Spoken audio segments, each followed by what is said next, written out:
కీర్తనల గ్రంథము 28వ అధ్యాయము. యెహోవా, నేను నీకు మొరపెట్టుచున్నాను. నా ఆశ్రయదుర్గమా, మౌనముగా ఉండక నా మనవి ఆలకింపుము. నీవు మౌనముగా నుండిన ఎడల నేను సమాధిలోనికి దిగువారి వలె అగుదును. నేను నీకు మొరపెట్టినప్పుడు నీ పరిశుద్ధాలయము వైపునకు నా చేతులనెత్తునప్పుడు నా విజ్ఞాపన ధ్వని ఆలకింపుము.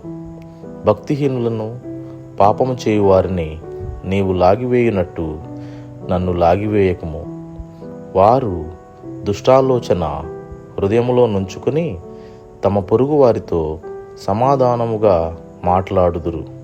వారి క్రియలను బట్టి, వారి దుష్టక్రియలను బట్టి వారికి ప్రతీకారము చేయుము.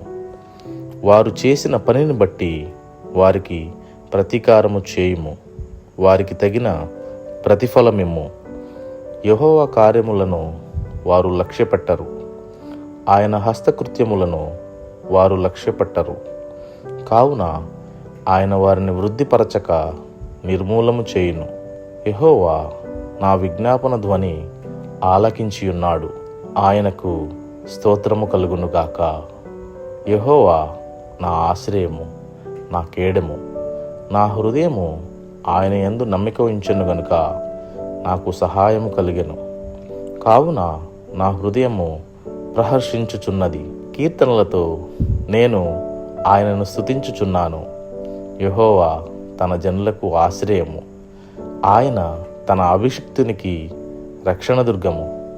నీ జనులను రక్షింపుము, నీ స్వాస్థ్యమును ఆశీర్వదింపుము.